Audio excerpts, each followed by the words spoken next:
Tegelikult on tore, et meie oleme just valitud siia päeva lõppu, sest Viimsi gümnaasium on esimene Tallinna ja Harjumaa riigigümnaasium ja meil on nüüd kogemust juba 7 õppeaastat. Ehk siis me võime öelda, et me tegelikult oleme jõudnud kvaliteedi aastasse. Ja selle üle on rõõm ja palju, mis ma olen eelnevatelt kõnelejatelt kuulnud, on meil juba olemas ja mul on tegelikult hea meel, et haridussüsteemis häid praktikaid jagatakse, et mitte ei panda sellele mingisugust piirangut peale ja need head praktikad, millest meiega täna siin räägime, on jõudnud ka paljudesse teistesse riigigümnaasiumisse. Meil on kõige keskmes on ikkagi õppija. Ehk siis see, et me kõike seda, mis me meie majas teeme, me teeme ikkagi õppija jaoks ja õppijaga koos ja õppijaga koos mõtestades ja läbi tehes. Lisaks akadeemilistele teadmistele on kindlasti meil suur lõhk võtmeoskustel. Ehk siis sellest, et õppija minnes hiljem siis edasiõpingutele või ka tööturule, et see akadeemiline teadmine, mis tal on oluline võib-olla konkreetses ainetunnis või ka konkreetsele erialale edasi minnes, on vähene, tal on vaja laiemat pilti. Ja võtmeoskustest, et selle juures kindlasti ka ennast juhtivus, et õppija suudaks saada aru, kuidas ta õpib, mida ta õpib, mille pärast ta seda teeb, missugune on temale sobiv ajaplaneerimise viis, mis on see, läbi mille ta omandab kõige paremini uut teadmist, et see on kindlasti oluline, et hiljem hakkama saada, hiljem uusi teadmisi omandada. Me püüame pakkuda paindlikkust, ehk siis erinevate valikute läbi, nagu esmasel slaidil ka oli, et läbi valikute me loome maailma, et see on üks selline tugev juhtiv viis meil ka. Ja õppijat on toetame läbi mentorluse ja toetame ka läbi küpsuseksami, aga nendest tuleb kohe nüüd täpsemalt juttu ja ma annan Mardile siit sõna edasi, et just mentorluse ja küpsuseksami teemat avada. Mentorluse nii-öelda peamine see võti, ma ütleks, on individuaalsus. Ehk siis meie umbes 30 õpilaselised klassid jaotatakse 2 mentorgrupiks ja mõlemal mentorgrupil on siis oma mentor, mis annab võimaluse mentoril lähemalt tundma õppida iga õpilast ja lähemalt pakkuda siis tuge. Mentor põhimõtteliselt käitub nagu klassijuhataja, iga nädalaselt on mentortunnid ja aastas on mentoriga 3 vestlust. Ja mentorgrupid nüüd eraldi käivad ka nii-öelda mentorpäevadel, mille käigus siis grupiga veedetakse koos aega. Seega mentor see, et mentorgrupp on väiksem kui klass, see annab hea võimaluse individuaalselt läheneda õpilastele. Ja nüüd veidi ka küpsuseksamist, mis ma ütleks, et on võib-olla tähtsaim asi, mis tuleviku väljavaadet noortel kasvatab. Meie 3 aasta jooksul iga kuu lõpus käib tavaliselt lektor. Ja nende 3 aasta jooksul on vaja kirjutada 12 lektorist analüüs, mille käigus siis see ei ole selline kokkuvõte, see on pigem siuke, kuidas see lektor sind individuaalselt puudutas. Lisaks sellele tuleb käia 3 päeval töövarjuks, igal aastal siis 1 päev, aasta lõpus, see on meil nüüd tulemas just. Ja lisaks sellele on siis vaja teha 8 tundi vabatahtlikku tööd. Ja see kõik siis kulmineerub suulise arvestusega 12. klassi lõpus, kus siis on vaja ennast analüüsida läbi nende võtmeoskuste siis. Jah, ma saan siit täiendada juurde veel, et küpsuseksam on üks koolieksam, mis on lõpetamiseks vajalik ja tegelikult õppija siis enda õpingute jooksul suurem osa sellest eksamist teeb juba ära. Et see ei ole midagi, mida tuleks siis gümnaasiumit lõpetades karta.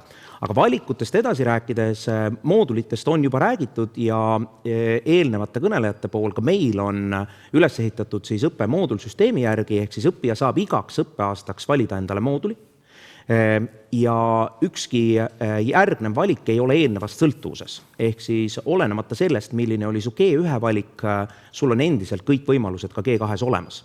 Et me täitsa saame aru, et selline 15, 16, 17, 18 noor ei pruugi veel olla kindel selles, mida ta tahab edasi õppida, kuhu ta tahab edasi liikuda ja sellepärast on hea katsetada läbi moodul siis läbi õppeaasta umbes 3 kursust saada aru, kas see võiks olla suund, kuhu tema tahab edasi liikuda. Samas on kindlasti ka neid õppijaid, kellel on väga kindel suund juba õppima asudes gümnaasiumisse, et ta tahab kuskile edasi minna. Et näiteks kui tuua näide, et õppija kindlasti tahab jõuda ärindusse või ettevõtlusesse, siis esimesel õppeaastal valides selline majandusmoodul, näiteks teisel õppeaastal tehes läbi ettevõtlusmoodul ja õpilasfirma ja siis juba kolmandal õppeaastal vaadata, et kas see kutsumus on rohkem näiteks õigusruum ja politoloogia või võtta hoopis enese ja teiste juhtimine, et saada nagu selline hea praktiline kogemus ka juhtimise koha pealt seal kätte.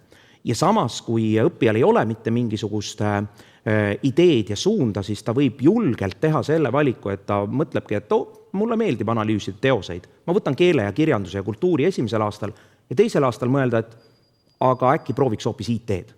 Ja läbida hoopis selline moodul ja siis juba vaadata, mis on see kolmanda aasta moodulivalik, millest sealt edasi minna. Valikutest veel me võib-olla natukene eristume osadest teistest koolidest selle põhjal, et me pakume kolmandat keelevalikut ja me ei paku seda lihtsalt ühe ainukese kursuse näol, vaid õppijal on läbi mitme õppeaasta võimalik siis õppida kolmandat keelt sellisel tasemel, et jõuda A2 keeletasemeni välja. Ja selles valikus on prantsuse keel, hispaania keel, soome keel, rootsi keel, et need valikud on. Ja õppijal, kes täna õpib põhikoolis enda teise keelena näiteks vene keelt või saksa keelt ja mõtleb, et ta pigem ei jätkaks sellega, siis gümnaasiumisse tulles on tal see valik, ta võib muuta täiesti suunda ja hakata näiteks gümnaasiumis enda teise keelena õppima hispaania keelt või prantsuse keelt või soome keelt. Et need valikud täna on ja võimalik siis omandada see keel olulisel tasemel selliselt, et edasi õppida. Samas me pakume valikkursuseid, meil on 2 korda õppeaastas, üks neist siis kestab läbi teise õppeperioodi või siis 3. õppeperioodi lõpus on valikkursuste nädal, kus siis õppija on võimalik valida endal valikkursuseid. Õppijal on teatav kohustus läbida 3 õppeaasta jooksul, siis 2-5, olenevalt enda valikutest, valikkursust, aga ta võib valida rohkem. Ta võib teha rohkem. Kui tal on huvi, tal on nii-öelda kohustuslik maht täis ja ta näeb, et ta ikkagi tahaks veel õppida juurde midagi, siis tal on võimalik valida juurde mõni valikkursus. Valikkursuse võib täis saada ka mõnest huvitegevusest. Näiteks, nagu mina tõin välja rahvatantsu, on meil ka noortele väga tugev 2 rühma koosseisuga rahvatantsurühm. On meil koolibänd, on meil segakoor, on meil koolimeedia, ehk siis see, kes tahab meie toimetamistest natukene rohkem teada, siis julgelt otsi üles Viimsi gümnaasiumi Hüpernool, kes siis ongi koolimeedia nii-öelda väljaanne. Me anname ka paberkujul välja, aga hästi palju oleme sotsiaalmeedias ja sealt võib täpselt näha seda, milliseid sündmusi me teeme, milliseid sündmusi toimub, kus me oleme veel kaasas käinud, kuhu on Hüpernool jõudnud ja seda kajastanud. Ja ka läbi selle osaledes sellises ennast arendavas huvitegevuses on võimalik ka valikkursust täis saada. Samas, kui õppija näeb, et meie poolt pakutav valikkursus ei anna talle seda kätte, mida tema tahaks. Ja tal on väga spetsiifiline huvi ja seda huvi annab mõni ülikool. Siis ta võib ülikooli juures iseseisvalt, kas e-õppena või koolivälisel ajalõppena, läbida mõne valikkursuse, mida me saame arvestada tema valikkursuste mahus. Samamoodi sellised treenivad noored nagu Mart minu kõrval, ta võib saada ka arvestatud enda huviala või treeningute pealt enda valikkursuse.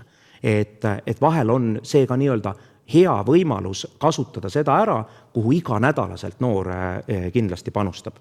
Nii et valikuid on palju, piire on palju ja enda jutu lõpuks panen siia ette korraks ka vastuvõtu ajajoone ja need, kes esitlust on kõrvalt jälginud, te näete, et siin on mitmel leheküljel välja toodud ka QR-kood, ehk siis on kiire juurdepääs meie kooli koduleheküljele ja seal on võimalik juba siis täpsemalt lugeda küll valikkursuste kohta, küll mooduli kohta või siis võtta see ajajoon ka endale täpselt ette ja vaadata, millal siis sisseastumisel, milline etapp käib, kuhu ma pean enda kalendrisse märke tegema, millal ma pean millised paberid vastu ära saatma või millise otsuse koolile edastama. Aga lühidalt kooli tutvustuseks meie poolt siin oleks kõik.